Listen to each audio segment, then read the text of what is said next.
Okay, we shall start now. Good afternoon, everyone. First of all, on behalf of the Department of IT, Mizoram University, as an organizing department, would like to welcome all the participants in this webinar on artificial intelligence and cloud technology. As an academic department, we feel that we should invite people from industry as a resource person because industries are where most of the products of academic departments will focus on. So the main objective of this event is to introduce the modern trending technologies in the industries. I hope this event is fruitful for all of us. Today, I would like to give special thanks and welcome to our distinguished resource person, Mr. Lawmna Kima, who presently holding the post of AI and cloud architect and data scientist in Cognizant Technology Solution. I hope Cognizant industry does not need further description. Mr. Lawmna Kima has got years of experience in big IT industries such as Mahindra Satyam, IBM, and presently Cognizant Technology Solution. He started his career in business intelligence and has been working in AI for 5 years and cloud technology for 3 years. He has done multiple projects for customers like Vodafone UK, Airtel, Apple, MGM International, MGM Studio, Warner Brothers, and many more. He had been given IBM award for his contribution in the project, and he has chosen as top contributors for 6 times in the last 13 years. In fact, today at 3:30 p.m., he has to present success story to Cognizant leadership about the very successful project he has done for MGM Studio. We are very lucky and blessed to have such a highly technical profile person. Thank you, Mr. Kima, for sparing your valuable time for us. I also would like to mention that our Honorable Vice Chancellor will be joining soon, and I thank him for allowing us today to conduct this event. A few informations. The sessions will start with our resource person, and the attendees we will have question and answer sessions after his speech. That question and answer should be typed from Q&A sections only, and the questions will be picked up and it will be answered by the resource person. That's how we will conduct our session today. So now I would like to invite our resource person, Mr. Kima. Please take your time. We have no limit time actually, so you can take your own time, Mr. Kima. Thank you, Morrel sir. I would like to first I'd like to thank Mr. Morrel and Somen for allowing me to have a time with the university students and the invitees and the respected faculties, and obviously the respected Vice Chancellor also. So I'm very delighted to have time with you. Yeah, I'm very happy with the introduction, with all the positive statement that he has just mentioned. Anyway, so we have, as our facilitator said, already said that today our topic is going to be the artificial intelligence and cloud technology. This is the topic that I have put, but in general, the topic is also the trending technology, which has been mentioned earlier. The trending technology that I want to mention, or I want to focus here, is that I feel it is it is important for students or even the faculties probably, to be aware of what are the trending technology in industry these days, because the technology as a word is a very broad, um, it has a very broad meaning. So it's not that easy for the people to say that what is the technology that I should be interested, or what is the technology that I should be focusing these days. So I feel that for students or for the young people who are pursuing their futures in uh, different streams, I feel that it could be very useful or helpful to be aware that what is a trending technology these days. So as I said, even though I put this as artificial intelligence and cloud technology, I may be touching on some other topics which is not included in my presentation here. So yeah, so again, as I said, this is not going to be purely on academics, because I am from the industry, from the IT industry. So my focus is going to be on a very practical level. What are the technology, and what would be the useful informations for the students and the people who are interested. What would be the useful topics, and what would be the important parts that they need to focus on and all that. So I'll be touching from the industry perspective, purely from the industry and the practical perspective. So I'll be touching some of the subjects, and then I'll be elaborating on the practical and what is the trending and what is happening around the world. I mean, around the yeah. Okay. So I should so artificial intelligence, as the name we're all aware and very familiar with. Artificial intelligence it's a wide-ranging branch of computer science concerned with the building smart machines capable of performing tasks that typically require human intelligence. So artificial intelligence is a it's interdisciplinary science with multiple approaches. Um, these days, if you look at Microsoft and Google, the word artificial intelligence and machine learning are interchangeable. If you look at the Microsoft, they are using more of artificial intelligence when they actually focusing on the machine learning, and many of the Google and Amazon, when they use this artificial intelligence, sometimes they use the machine learning. So artificial intelligence and machine learning, I could say that it's one and the same thing. So uh, yeah, so the this artificial intelligence itself is the advancement in machine learning, which is the resultant end of the machine learning and the deep learning.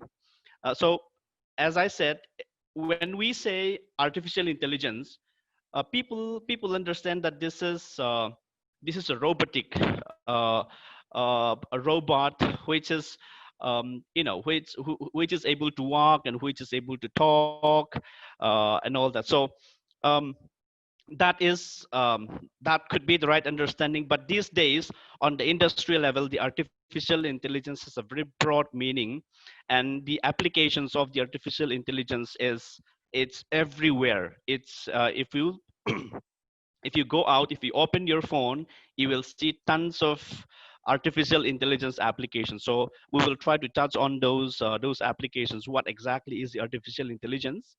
It apart from the robot which looks like a human, having a brain and trying to imitate the human movements and human speech and all that. Apart from that, there are lots of artificial applications uh, which is there in the industry and our everyday life. So we'll try to touch upon those parts as well. So quickly, this is the history of artificial intelligence. Artificial intelligence, you could you could attribute it with the 17th century, where when Pascal invented the calculating machine. That could be considered as something that started with the artificial intelligence, and It progressed throughout these centuries, and the turning point is when in 1950 Alan Turing introduces the concept about behind the artificial intelligence. What exactly is the artificial intelligence? So he put this artificial intelligence testing. They call this a Turing test. So the Turing test says that if a machine behind a wall is able to respond, or if a human cannot identify whether it is a machine or a human behind a wall. Let's say if I talk to something behind the wall which I cannot see, I ask some questions, and that thing is responding to me. If I cannot differentiate that that thing is either a machine or a human, then Alan Turing says that that is the point where the machine is achieving the true artificial intelligence. So that means when a people, or when a person who is trying to identify is not able to say that, okay, I'm talking to a machine or a human, so that is the point where a machine is turning into having an artificial intelligence. So that's where the evolution of the artificial intelligence started in 1950. So keeps on going, keeps on progressing, and there was a dark time in artificial intelligence where people said that this is something that the human cannot achieve. This is a concept, but the actual achievement cannot be there. So lots of those dark times there in the last, 1950.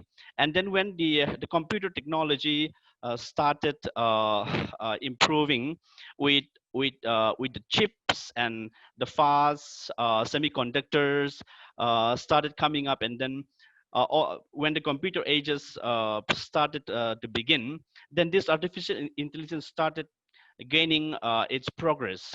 So if we look at that, in 2009, suddenly Google Google developed the first self-driving car. So since then, Google and another giant tech giant started believing that there is this is something that the human can achieve, uh, to make a machine having a true intelligence in itself. So the progress keeps on happening, and in 2011, IBM has built Watson. Watson has been very popular these days, which is in academic level also. Watson is a repository level, which is battling with Google itself. IBM is trying to put Watson in the global map. IBM is trying to build this Watson to be a true repository which is able to do a data mining, and then finally give the answers to everybody's questions and all that. So IBM Watson started appearing in 2011, and it's still progressing now. And 2011 to 2014, there are something like a Google started making a Google Now, and Apple started coming up with Siri, which we all know about Apple Siri, Google Now, Cortana, which is a product of Microsoft, uh, which is um, which is a product of NLP, natural language processing. When you talk to this machine, the machine is able to answer your questions and all that. So that is another level of artificial intelligence progress. And then since this 2010, 2011, the progress is it's too much. I mean, the coding and the programming language, the open source coding, which we will touch upon in the later of this presentation. From the coding level and from the programming, many of the people started giving the interest into artificial intelligence and machine learning. There are lots of research in Google, Microsoft, and Amazon, a team fully dedicated to find out the programming language which can find the true algorithm for the human intelligence and all that. So the progress is huge since 2011. So we'll try to touch upon those progress as well. Um, so I said that this is something that I quickly want to explain, not in a very deep. Machine learning is it's a very deep from the mathematical perspective and from the programming perspective. This is machine learning is purely mathematical, and even the programming and the algorithm is purely mathematical. So machine learning is the heart of artificial intelligence. Um, Machine learning works with a programming language with an algorithm built in the programming language, which again I will touch on the later parts of this presentation. There are lots of programming language which is building an algorithm. So the progress in the machine learning algorithm it's very huge. So in machine learning we have a three or mainly two main parts, which is supervised learning and unsupervised learning. Supervised learning is that when a human themselves are um, putting an indication to a data. Let's say if I want to do a weather forecast, so I send the data of a humidity. I send a data of meteorological data, like a humidity and the clouds, the clouds movement and the wind movement, the wind speed. If I give those data, and then I will build a model with the supervised data. The model will build based on the data which I have provided, and then it will give you what is the weather forecast based on the wind and the clouds and the humidity, all those inputs that you give. Based on that, this supervised model will give you the model.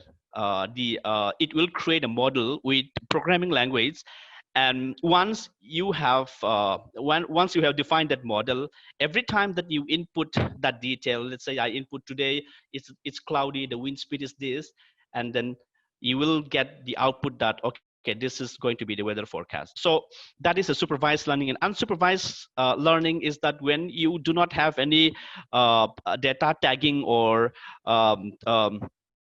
inputs from your level, then the machine themselves will try to learn from whatever data it receives.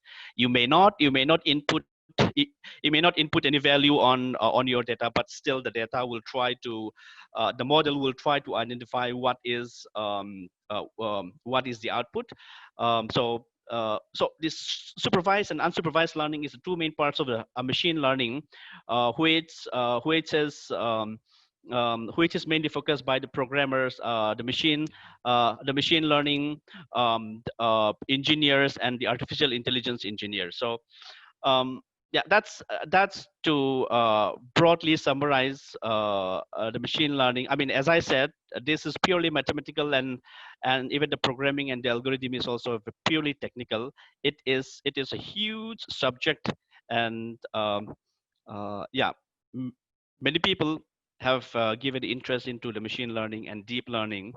Um, yeah, so this is this is something that I quickly want to explain for our interest. How exactly is that the algorithm? I have mentioned that the algorithm, the supervised and unsupervised, all of this is working with algorithm. How is that exactly working? Is that if you see the picture in here, there is a dog and a cat. So I have a machine, an optical machine, the optical machine, which looks at the dog or a cat, and then at the end there is a voice which will tell that it is a dog or it is a cat. So how is that working? Is that this is another imitation of how the human brain works. So we have a human, we have an eye, and then we have a brain which processes what it is, and then that tells into our sense that this is a dog, which our mouth will be able to tell that this is a dog or this is a cat. So um so what is this algorithm and this logic work is that there is an input which is based on what the machine sees or what the machines interacts on the outer layer, and the inner layer, which is the hidden layer. This is where the algorithm and all the programming will work. So it could be based on your training. You train your model. You supervise or unsupervised learnings. You train your model to work in such a way that if you look at this, then the answer would have to be this one. So the hidden states, which you see in the middle, is where the algorithm, the machine learning engineer or the AI engineers will learn how to program and how to write a code so that it will give the correct output. So as I said, this is working on a linear progression and calculus, the calculus theory that it tries to identify the error between the input and output before you finalize your model. So uh, there is a trial there's a trial run. During that, you identify what is the error between the input and output. So that errors will be identified through root mean square theory or the calculus and the linear progressions, and all those theory that we have learned in mathematics. So with that, you will tune your theory or your algorithm so that it ultimately tuned into the correct result, so that you put that, and every time that you input another picture or anything, then it will give you the correct result. So that's where all the machine learning and the artificial intelligence is working at the algorithm level of the programming. um, so as I said, the thing which I want to focus more and practical to the students and people who are interested is that data science on top of artificial intelligence. So artificial intelligence is one of the applications which falls under data science. If you look at this the picture which I'm showing here, is that artificial intelligence, machine learning, neural network, deep learning, all these things falls most of these things falls under data science. So when I say that you have to build an algorithm to find the results for any of the intelligence, it's all about analyzing data. It's all about analyzing data. These days, people say that data is a new oil. In collecting data and information is very, very powerful these days. With collecting right data and transforming and processing the data, people are giving an applications. People are giving an applications or a machine which is very useful and all that. So I just want to emphasize here that data science has become a very popular branch of science these days. So understanding data, analyzing data, collecting data, transforming data, and processing data. When I say artificial intelligence and machine learning, it's all about analyzing data. If you look at the programming language which does this artificial intelligence and machine learning, all it does is that processing data. You write, it's one thing that you know how to write a programming language, but it's completely another thing to understand the data. How do you understand the data? How do you categorize the data? How do you process the data to be meaningful?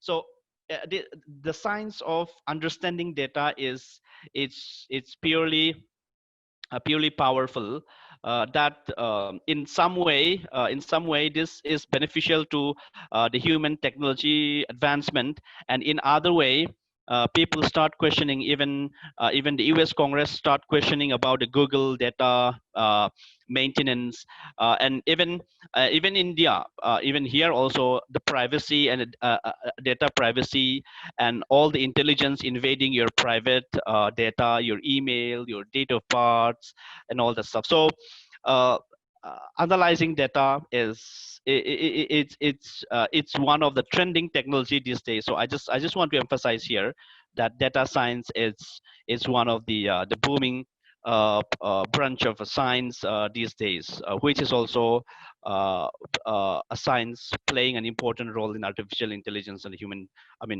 machine learning.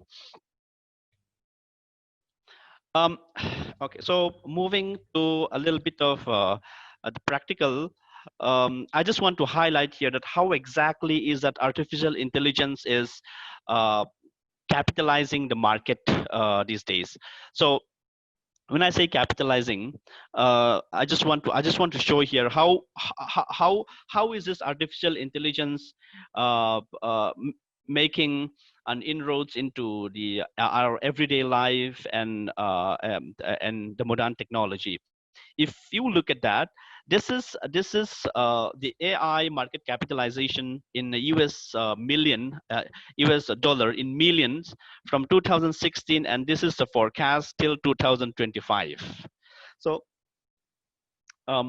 it is forecast that 2016, or if I say today, it is around 10 billion 10 billion dollar of US 10 billion US dollar by 2025. In 5 years it is going to be uh, 6 times larger than what we have today. So it's going to be around $60 billion. It is going to capitalize in the market. So that means that artificial intelligence is going to come in into every of your many of your applications, many of your gadgets, and many of our electronic tools that may be driven by the artificial intelligence in the coming years. So so the the the artificial there's been a lot of debates, and there's been a lots of um, uh, uh, worry from the industry as well. How is this artificial intelligence impacting the job market, and how is that impacting into the human power? So there was a research done by McKinsey, which says that 30% of 30% of the human labor that could be replaced by the artificial intelligence automated machines, which is like artificial intelligent agents or robots. 30% of our the human labor that could be replaced by AI programming or AI tools by 2030, which is which is some prediction. Uh, and also this advancement, artificial intelligence advancement, is something that people say that this is going to be a revolutionary, and this is going to change the people order of living, and the balance of the job creations and everything. So some people uh, predict that this could cause a problem in the economy and everything also. But um, yeah, at the same time, that within 10, 20, 15 to 20 years, there would be a lots of millions of jobs that could be lost because of the artificial intelligence, which is doing lots of automations, lots of automation. So so it has been predicted that hundreds of millions of job switch could be happening in the near future. This is the thing that I want to highlight to the students, because if you look at the IT sector level also, the Microsoft, Google, and Amazon, these are the three main tech giant which I may be quoting very frequently. um, even our company, the Cognizant Technology Solution, the focus is too much on digital technology, which is data science, artificial intelligence, and the cloud technology. So even this Microsoft is now purely focused, so much given the focus on the cloud technology and the artificial intelligence. And the same thing is for the Google, and it has been for the Amazon also. So from the industry level, the focus is given on this digital, this new technology, this artificial intelligence, because now many of the things has been handled by AI intelligent tools. When you go to a call center or something, or when you are inquiring something in your website, there will be a pop-up coming up on the bottom right, asking, hello, how are you, what you're doing, what is that you need, can I help you, may I help you.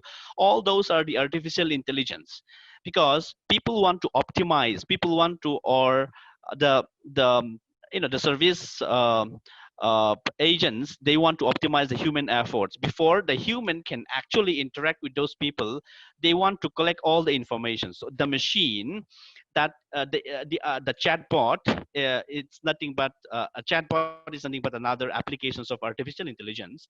The chatbot will collect all your informations, like your name, and what is how can I help you.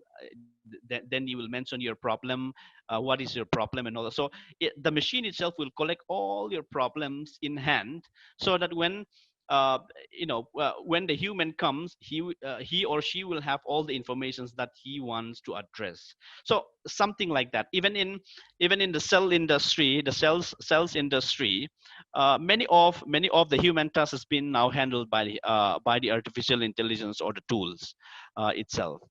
If you look at, I don't know if many of you identify how the Google search engine has been improving these days. The last 2-3 years, if you watch closely, Google itself is improving so much with the artificial intelligence. Because if you search one thing today, and the next day a similar subject or a similar topic will be highlighted in your page. And the same thing goes for the social media, like Facebook or Instagram. Especially Facebook is doing a lot of artificial intelligence, based on your friends circle and your friends interest, your circle interest, the ads, the advertisement will be popped up in your wall page or in your page. So this is not just a random advertisement. uh, you might have seen that some of the advertisement which is coming up in your page is something similar to your interest. So lots of this identification, lots of this analysis happen in Google. Some 5-6 years ago, if you type, let's say, mm, ICC cricket World Cup. If you just type that, it will tell you the websites and what is about the ICC International Cricket Council, something related to ICC. It will tell. But this day, if there is a tournament under ICC or BCCI, let's say there is a you know there is a um, Premier IPL, Indian Premier League cricket, Indian Premier League happening. If you type BCCI or IPL, the Google will tell you what is the current score, what are the matches going on, and it will tell you the current scores and everything. It will highlight in the first page itself. So it's all about the artificial intelligence and all that. So the same thing goes for the analysis and the prediction and the forecast and everything. So if for the businessmen or for any of the enterprise, let's say the banking sectors or the telecom, let's say for Vodafone, or let's say for the Bank of America, or all these financial enterprises, if they want to understand uh, you know um, what could be the most beneficial products that they will be selling the next year. Even for the telecom, what should be the products that they should be selling, like what should be the data package, what should be the voice, the income call, the outgoing call, and the voice, the SMS, what would be the most buying products and all that. So they do all these forecasts. They're not using a human anymore. They're just having these AI applications running on top of their data, and it is doing automatically. It gives all the results, and based on that, all these enterprises are selling their products these days. So that's the changes, that's the differences that it has brought. I mean, the artificial intelligence has brought into our everyday life. So when I say that many of the jobs will be lost, it could be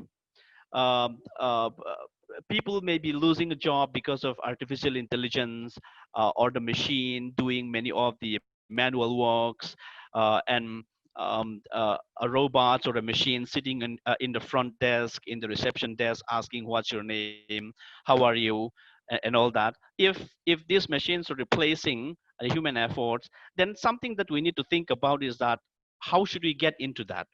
How should we be in the winning team, not in the losing team? So we should always think about not to be in the losing team, but to be in the winning team. So that's what I want to highlight here. We should try to be in the winning team, because in the next 20, 30 years, things are going to be very, very different.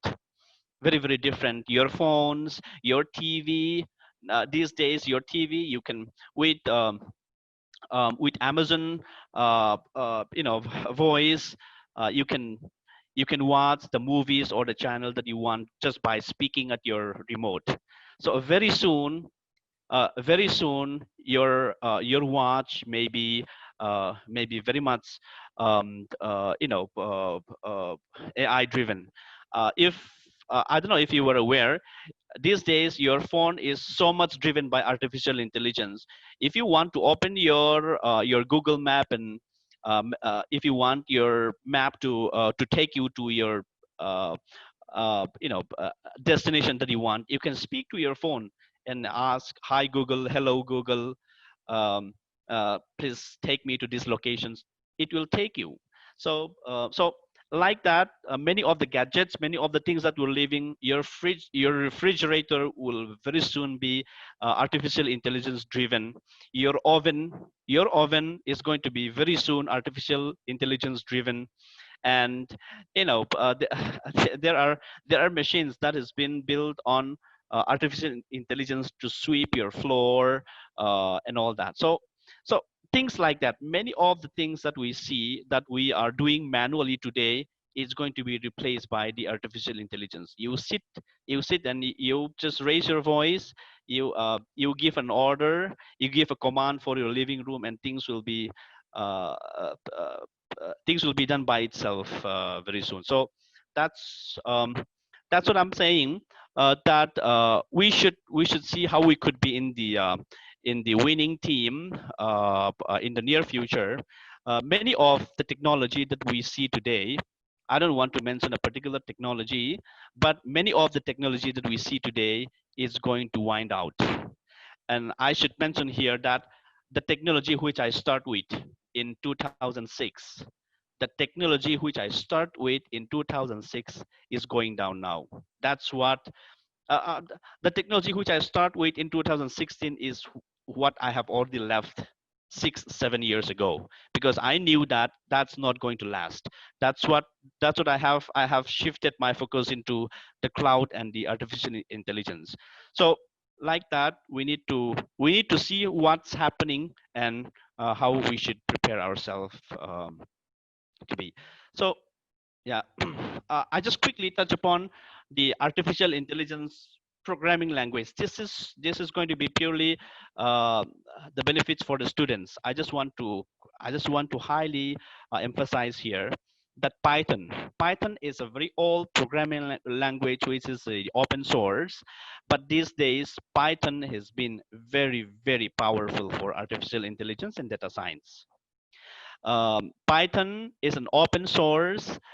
It's an open source, and it is built on the library base, and it is not dependent on any platform. You can execute and all that. So it can work on both the object oriented and uh, and um, it, all the libraries which has been developed into Python has been used in artificial intelligence. So many of the progresses in artificial intelligence and data science is done through Python programming. So it's Python is very simple. It's not a very complex programming language for a people, for engineering students or people from the mathematics or a programming background. If you know C programming or C++ or Java, Python is not that difficult to learn. So I just want to highly emphasize here, Python is something that you cannot neglect or ignore in the near future if you want to be in the winning team. So Python has so many products now, which is like PyBrain, PySpark, and from Python there are so many other libraries or so many applications created, which is used for machine learning and applications. So I suggest you take an interest into a Python programming language. This is going to help people who want to focus into data science and all that. So R is another program which is also the second best, I would say. Python, I can confidently say that Python is the first best for the AI and data science. R is another programming language which is a little more complex compared to Python, but very powerful. Again, this is good for reporting, this is good for making a chart, and doing artificial neural networks and developing many algorithms and all that. So again, R is another programming language which any of the data scientists should be aware of. um, um, so I just want to quickly highlight here.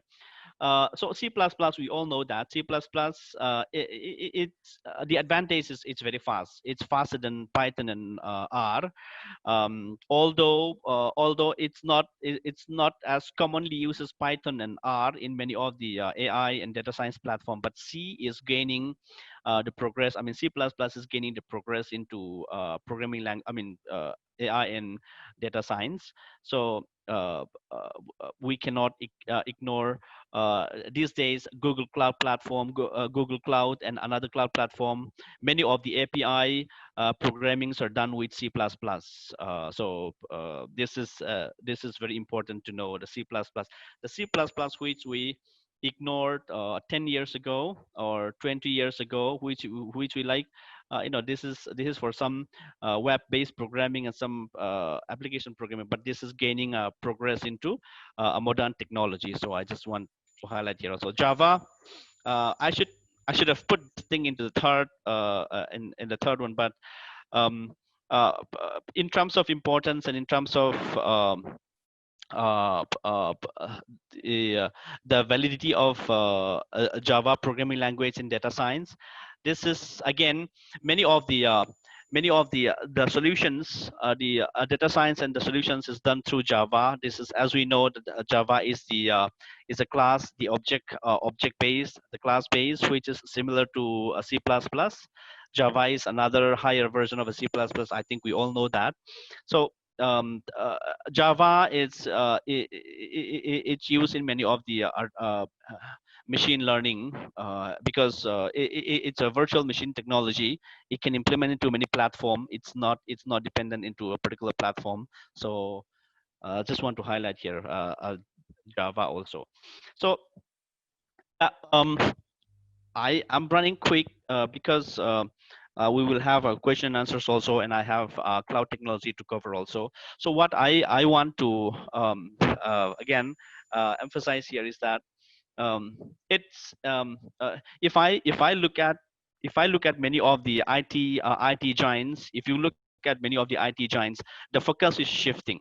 The focus is shifting. The technology is shifted in if you look back uh, 20, 30 years, the technology advancement it has a particular trend.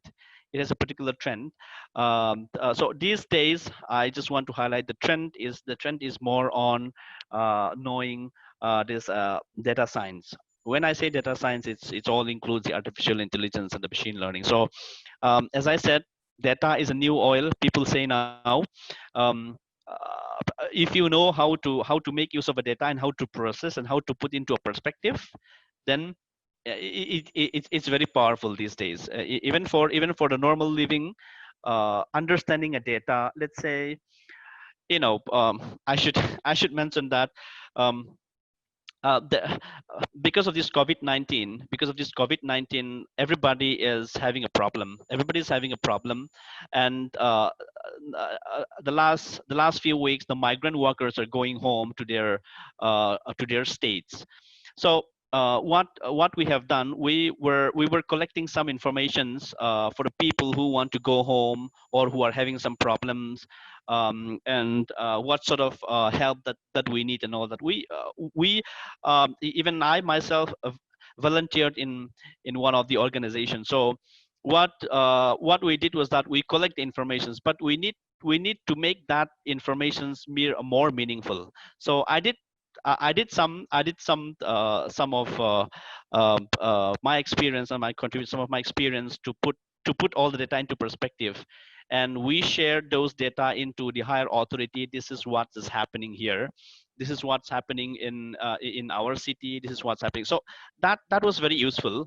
So what I'm trying to say is that understanding data and aware of what the data is, and knowing how to put data into a better perspective, it's very powerful, because every enterprises, even the sports, all the enterprises, they are dependent on a data. If I look at any of the sports, like BBC Sports or any of the sports, even needless to mention, I mean, all the financial enterprises, bankings, and all that, they're very much dependent on data. That's we cannot deny that. But even a simple, even some enterprises which you might think that might not be depending so much on the data, they all too much depend on the data, and getting the information. They are all informations, and their power is based on having a data and putting a right perspective from the data that they have. So um, I have already touched upon the cloud technology. I mean, I briefly mentioned cloud. Again, this is something that I cannot separate. The cloud technology is something that I cannot separate from the trending technology. Cloud is very much trending. What is happening around all the enterprises, if you ask me, for the last 2 years, we were working with more than 20, 30 big enterprises who want to migrate their solution into cloud platform. So you can name any of the big enterprises. I briefly mentioned Apple. I don't have a liberty to mention many of our clients, but in general, I can say that many of these big enterprises, be you know a retail enterprise, a banking enterprise, financial enterprise, telecom enterprise, all of these big enterprises, they are moving into cloud solution. There is a reason. There is a reason why they are moving into cloud solutions. So I'll just try to highlight that. If people are moving into cloud, then what is that? That means we need to know what is a cloud technology. As from the information technology perspective, we need to know what's happening in the cloud. What exactly? Why people are going for the cloud rather than the on-prem solution, on-premise solution. So the cloud.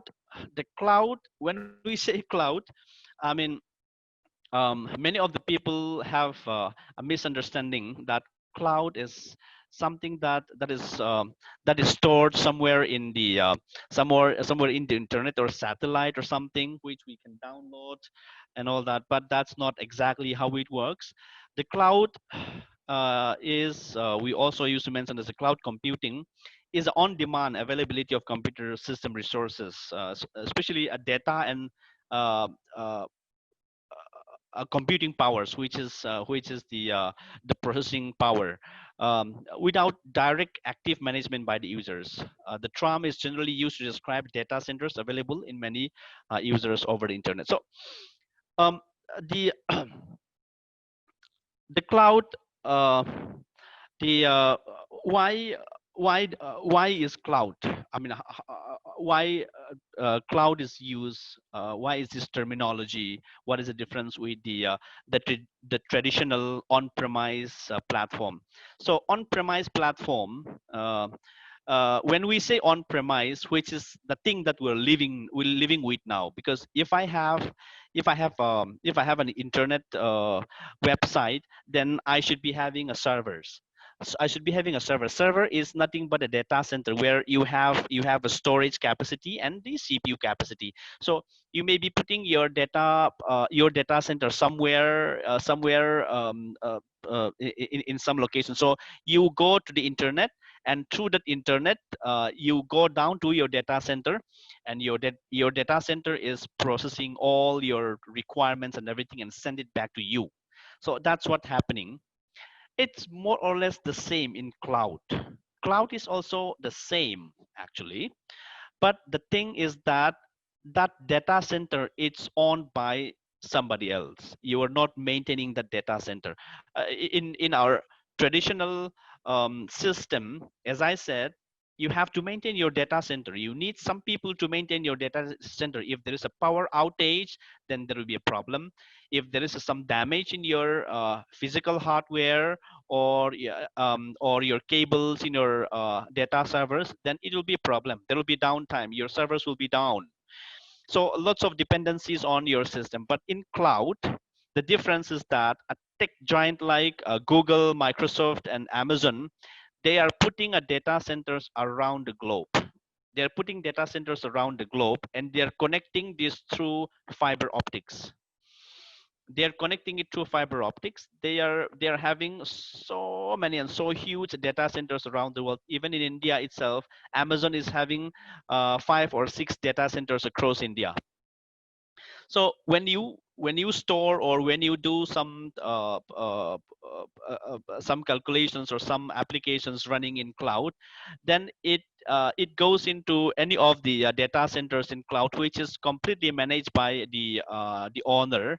So in such a way that your data will not be lost. If any of the data center is having a problem, let's say natural disaster like a landscape, or earthquake or something.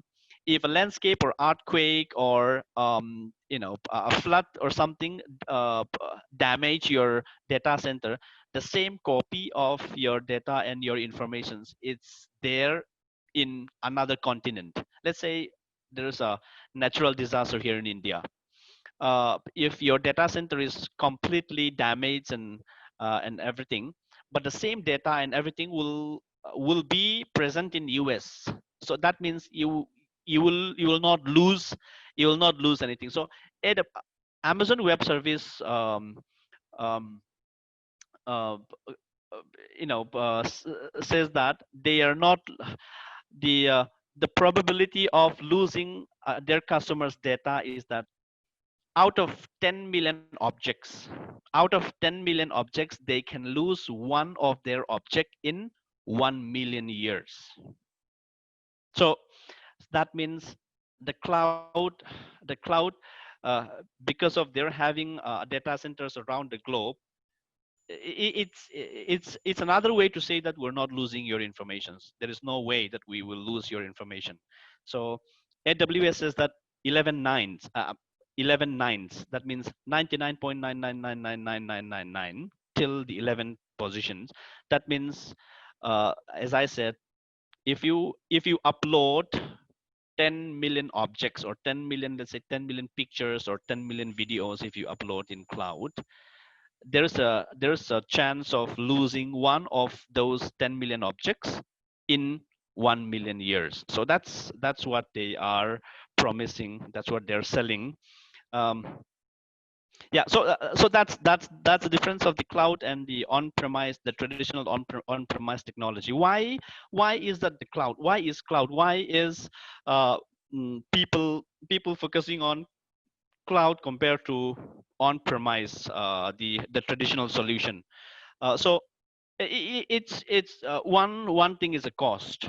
The cost is that let's say if I want to build a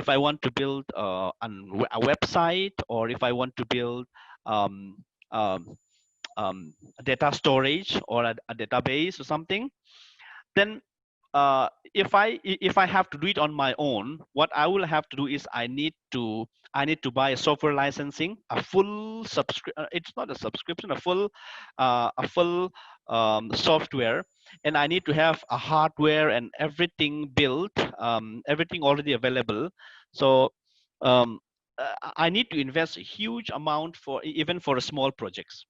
So I need to buy a hardware, I need to buy all those softwares and everything, and all the licensing. But in cloud you don't need to do that. You just go to the cloud and subscribe for 1 month or 2 months. You pay for whatever that you use. So all the hardwares and all the software will be provided to you, ready to use. So it's cheaper. It's cheaper in upfront for the cloud, so that you don't need to invest a huge amount of money to start with any of the projects. Um, and the security is another thing. Some people said that cloud is not very secure because you don't know where it is stored, you don't know where your data has gone, and people may be corrupting your data. And that's some confusion still happening around the financial institutions and the banking, that many of the customers' profiles and their data that they don't want to put into the cloud yet. People say that it's not so safe into cloud, but when you truly understand how the cloud works, how the cloud technology works, the security and the data encryptions and everything is handled by a professional, professional encryptions and every in the more in the safest way possible, that the data is safe. But if you have to maintain the data on your own, then you could be very professional. You could be very professional in data security, but there are chances that you may be missing out some points, and then your data could be corrupted or could be hacked. So if you think from that perspective, cloud is more secure because of the data encryptions and the level of data security that you want to maintain. You can say that I want this data to be encrypted at this level, and the machine itself will encrypt everything. So from the data security perspective also, it is, I mean, you could say that it is very dependable in the cloud platform. um, the cloud the the cloud technology, why it is selling to so many enterprises, is that the cloud computing and storage. The cloud computing and storage can easily be increased when you need, and you can reduce when you don't need it. That means when I have a data to store, when I have 10 terabytes of a data to store, then I can subscribe 10 terabyte of storage in cloud. When I don't need it, then I can reduce it to one terabyte. But that's not the same thing in on-premise. If you have 10 terabytes of a data, then you need to buy an external hard disk, or a hard disk which is at least 10 terabytes. When you don't need 10 terabytes, you cannot just decrease that into 1 terabyte. It will still be 10 terabytes. So that's the difference in cloud. Whenever, I mean, you will use only what you need.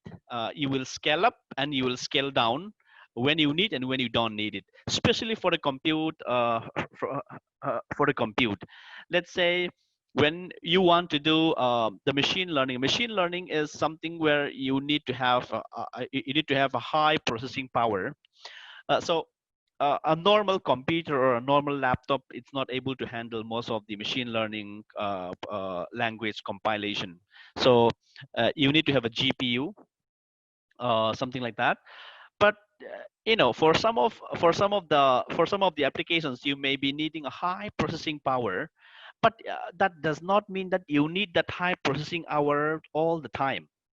You need only that high processing power only for it could be only for 1 hour, it could be for only for 2 hours. So in cloud, you can scale up that processing hour. You can say that, okay, I need this processing power, this CPU.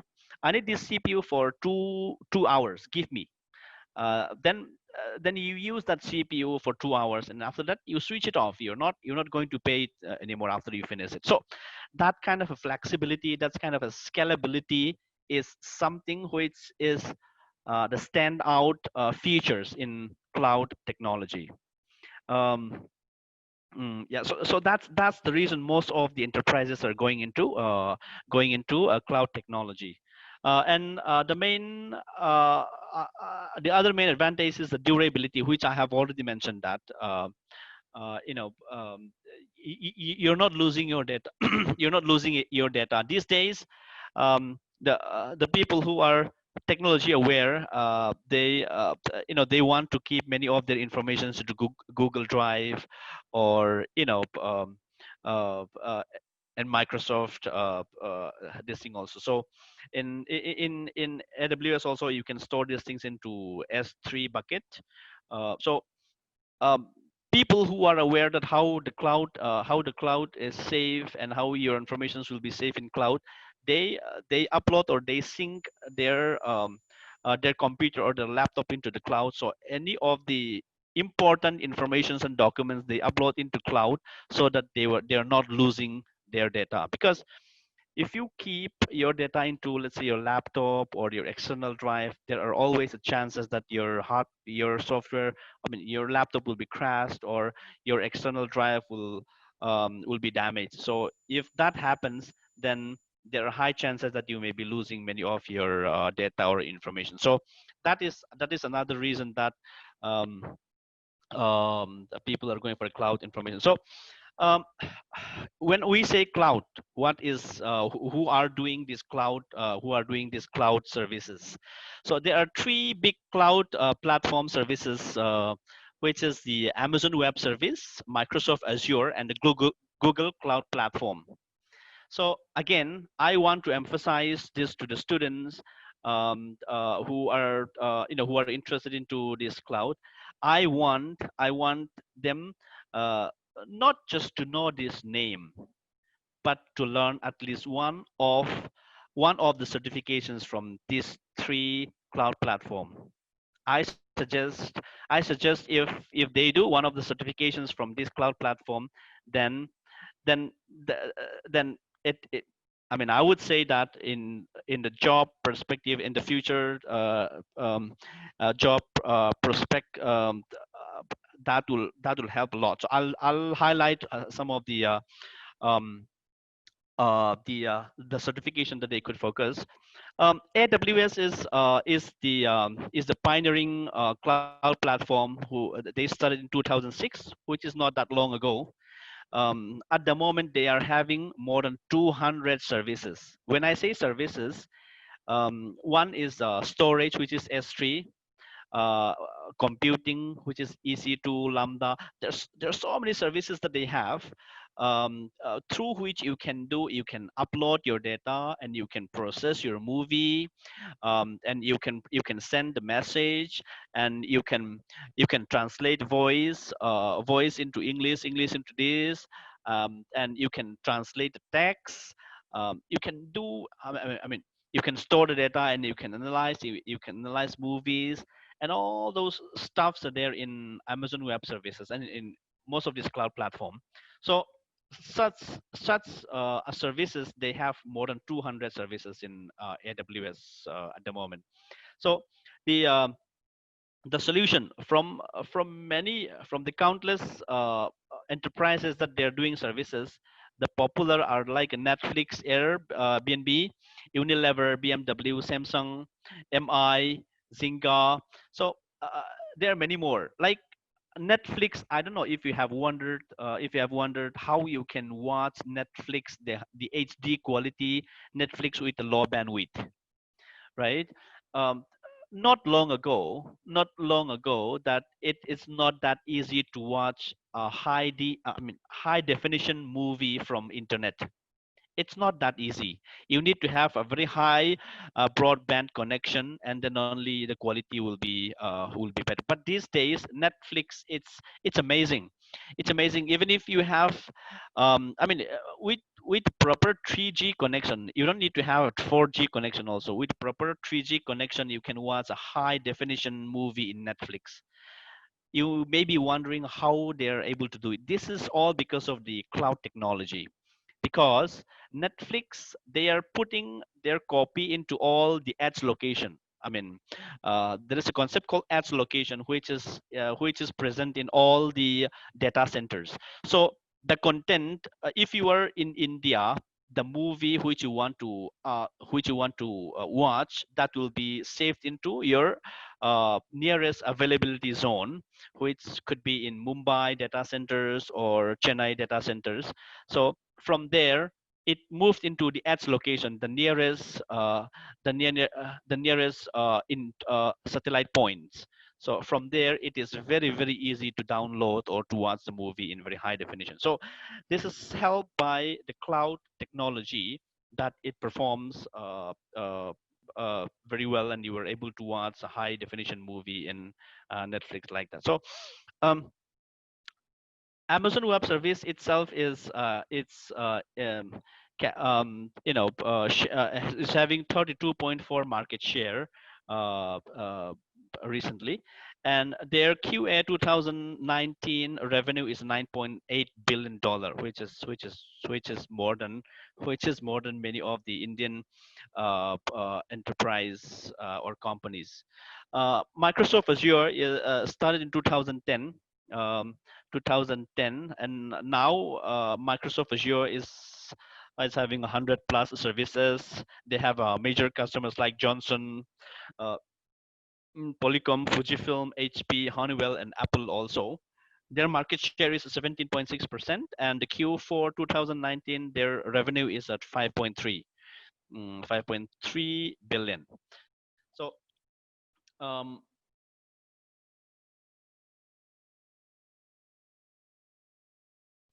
yeah. So Google Cloud Platform, this is launched in 2011. 60 plus services. Their customers like HSBC, PayPal, 20 Fox, Century, Bloomberg, Domino's.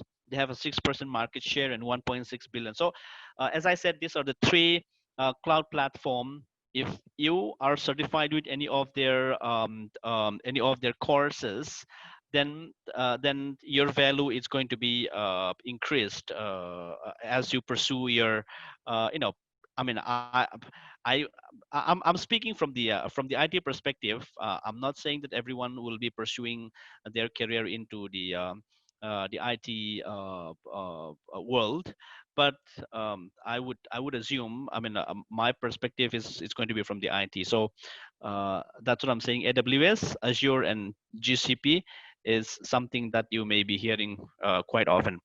So I don't want to be very technical here. This is AWS architecture. I don't want to uh, uh, go in a very technical level, but this is something that I quickly want to explain. There may be some people who are who might be interested in that, but let me quickly put 2 minutes in here. This is the AWS architecture. So the cloud, this is mainly the cloud architecture. AWS, GCP, and Microsoft Azure, their architecture are more or less the same. The concept are all the same. So this is from the AWS perspective. So how it works is that there is an user. So you are the user. How do you connect into the cloud? So you connect into the cloud, and that goes into the internet gateway. So in the internet gateway, the architect, or you have to design your VPC, which is a virtual private cloud. Virtual private cloud is something that is something that you design on your public or private subnet. You need to define your proper subnet, uh, the uh, the IPv4 or IPv6 internet this thing, and based on that, you just have to identify what is your virtual private cloud, and inside that you would be building your software and your everything, so that nobody will touch, nobody will go inside your VPC, because there is a security on inside your VPC. um, so how it works is that you go into the internet gateway, and inside your VPC there is a public subnet and the private subnet. Public subnet is something that you can access from the internet gateway. So in internet gateway, you can go into your public subnet. Um, so so your public subnet is something where you will be hosting your websites and all that. From these websites, again, you go down deeper to your data or your information level, which is in your private subnet. So private subnet is something that nobody else will have the access. So from public subnet, you'll go into private subnet, where your actual database and your actual data processings and data storage will happen into your private subnet.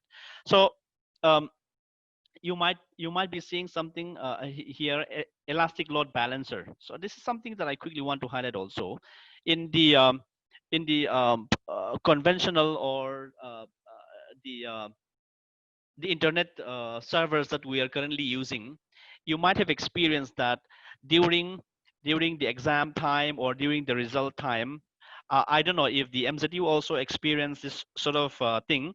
When you publish the results or when you are doing, when you are making the admissions and all that, the server used to be down. I mean, working very slow, because when you have more people accessing your server, your processing, your CPU is not able to handle it. I have seen many times in Mizoram Board of School Education also, when they are publishing the class matric result, class 10 result, and class 12 result, the website is going to be completely down. Down as in working very slowly. You're not able to access the information. You have to wait. So there are some peak hours, there are some peak time when you're not able to access information because there are so many people who are accessing the same information. So that is how it works in the traditional websites or the traditional architecture. But in here in cloud, that's something which is beneficial in cloud solutions. So there is something called elastic load balancer, ELB. This is something which will balance the load automatically. So you can set these things in cloud. If you host your internet or your website in cloud, so this may be something that will give you some interest. So when more people use, when you know that you're going to publish the results, or when you're going to do the admissions and all that, then you can set this load to be increased, so that um, uh, the uh, the processing and this the load will be handled automatically by the ELB load balancer, so that you can replicate your instances. You can replicate your instances into multiple availability zone. So when more people go, to avoid congesting the network, this ELB, elastic load balancer, will send it into another instances, so that you will avoid experiencing the server slowdown and everything. So this is a big advantage in the cloud platform. So that's a simple thing. That's a simple way to explain it. It's not only that peak hours during the exam results or anything, but in any of the enterprises, in most of the enterprises, that there are some peak hours where, I mean, even for telecom, right? Even for telecom, when there are some sports or some major sports, then people are accessing internet more often. I mean, the traffic is going to be congested. So in that time, there has to be a scaling, there has to be a balancing of the load into multiple instances. So these things are handled automatically in cloud, so that you will not have any problem with uh, the performance of your website, the performance of your engine, the performance of retrieving the information. So that's the one of the reasons that people are going for the cloud technology. Yeah, uh, these are the popular courses and certifications in AWS, Microsoft, and Google Cloud Platform. I just want I'll try to share this PPT to our facilitator here, so that we can have a look at this. I'll not read out all of this, but we have these are the popular certifications. The cloud AWS Cloud Practitioner, the first one. It will open your eyes about understanding what exactly is a cloud, and how do you understand the cloud architectures and everything. So from AWS perspective, if you understand, then you will understand how the other Microsoft and Google architecture also works.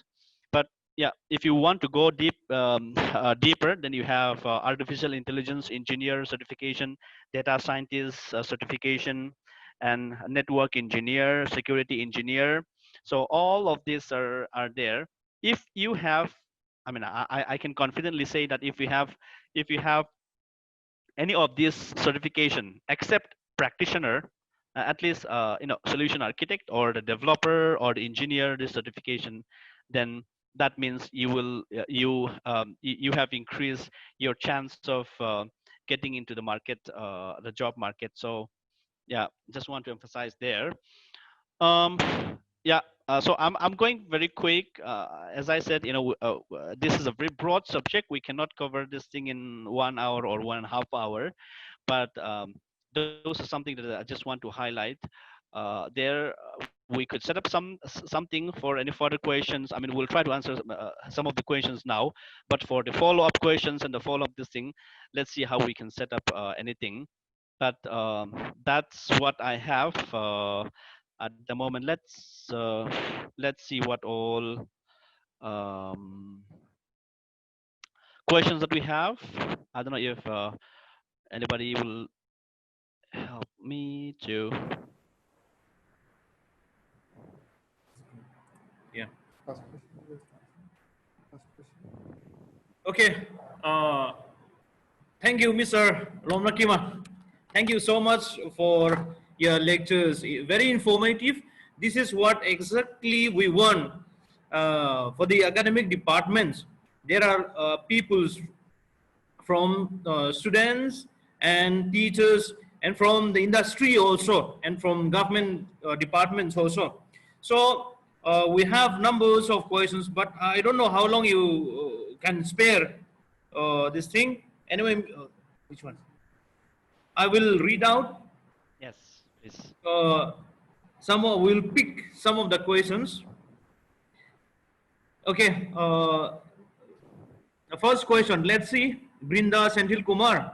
How fast and efficient the computing power using GPUs, quantum computers, especially in deep learning using high resolution images? How fast and efficient the computing power using quantum computers, especially in deep learning using high resolution images? I don't know if I understand this question correctly, but how fast and efficient computing powers using? I said that, right. Um, the GPU and the quantum computers. These are all having the limitations. These are the on-prem computers. It has a fixed capacity. It has a fixed computing capacity. So some of the GPU and the quantum computers may be able to handle some of your requirements, but as I said, once you go down, see, Yes. in data analysis and in all this, uh, not very long ago, 1 GB was a very huge data, but now 1 TB is nothing. So your GPU or your quantum computers may be able to handle some of your needs or high resolutions. But when you say 100 Mbp megabytes per second, or a very high resolution is high, but next year or 2 years after that it may not be very high. So that's what I'm saying. It may not the fixed capacity and the fixed computer capacity is something which is very limited these days. That's why people go for the cloud computing, to scale up and to scale down based on your requirement. So I cannot say that it is fast or efficient, the GPU or quantum computers. It may be fast and efficient today, but it may not be very fast and efficient next year. Okay, thank you. So before we go ahead with the next questions, here we have our Honorable Vice Chancellor. Sir. Sir. Yes. Good afternoon, sir. Good afternoon, sir. So very nice lecture. I was listening.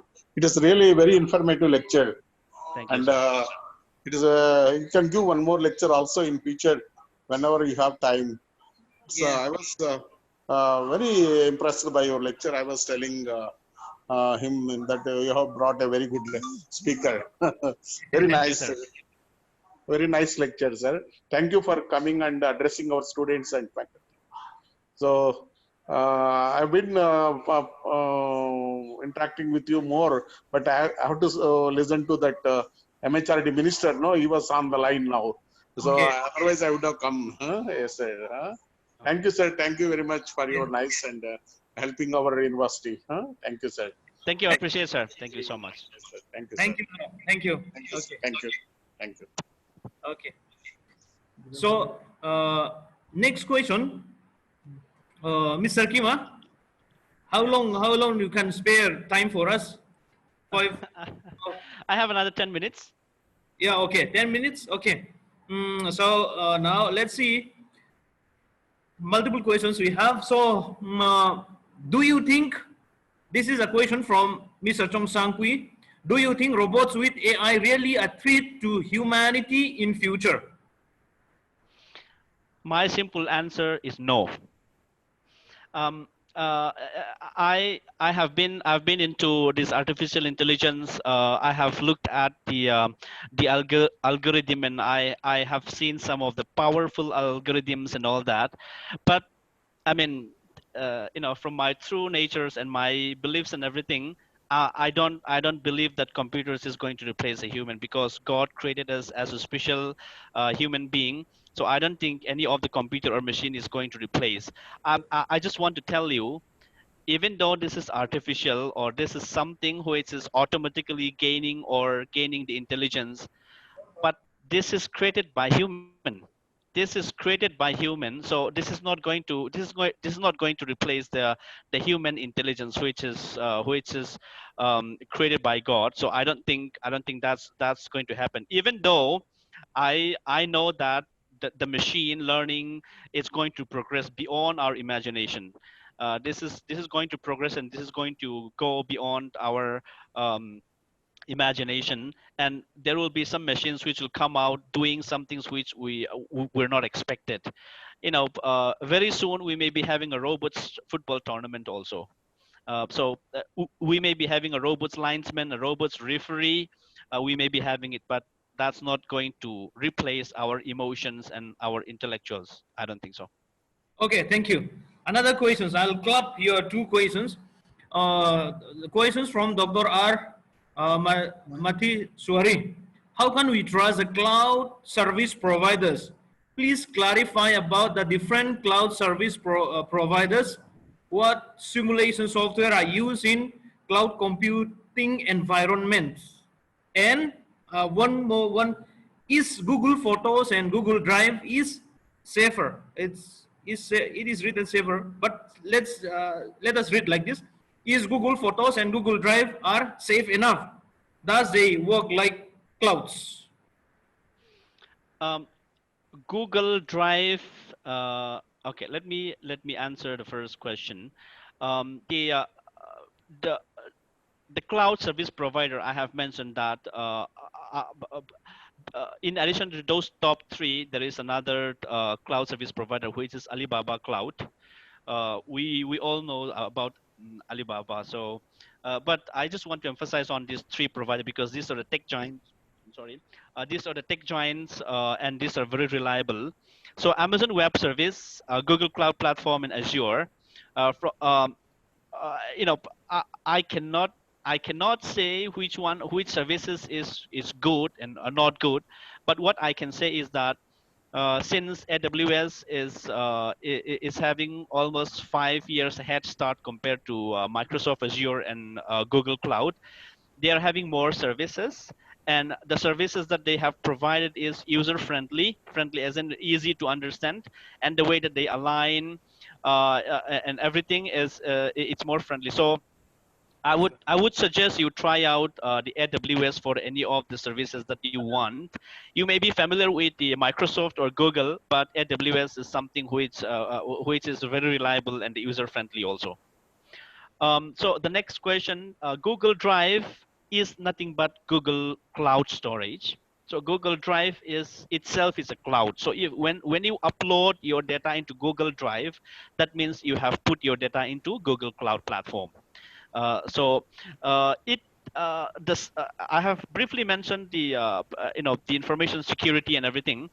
The Google, the cloud, the informations in cloud are safe in a way that it encrypted at source and at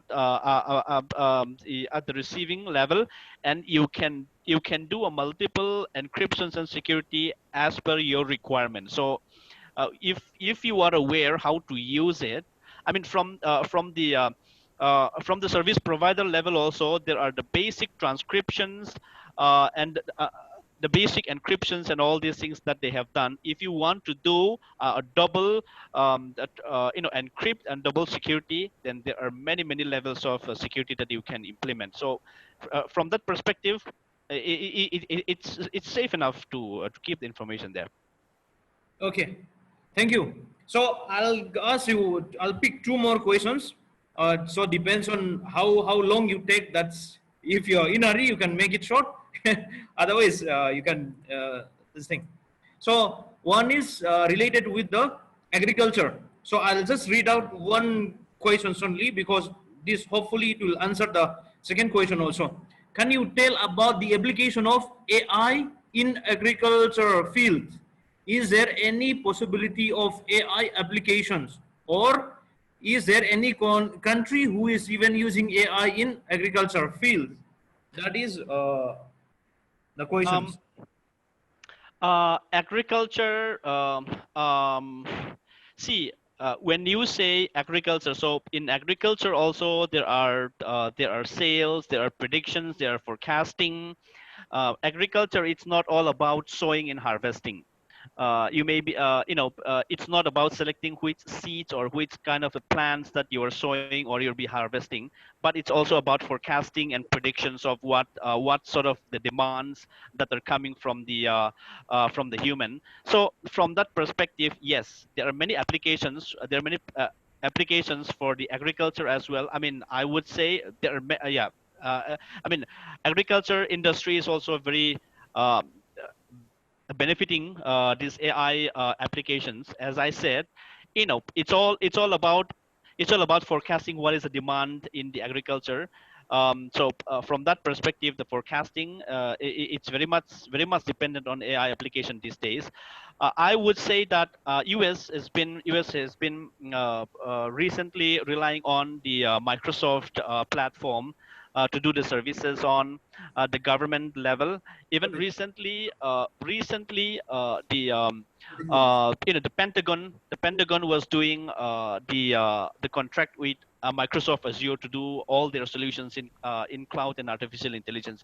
In like that, the U.S. government itself is very much dependent on Microsoft artificial intelligence and cloud platform. So that includes even the agricultural level and their intellectual level in the Pentagon. So I would say they're very much dependent on the artificial intelligence also. Student first.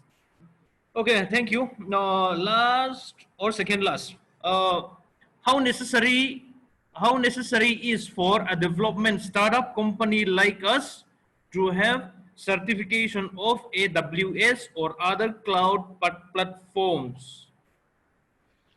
How Um, necessary?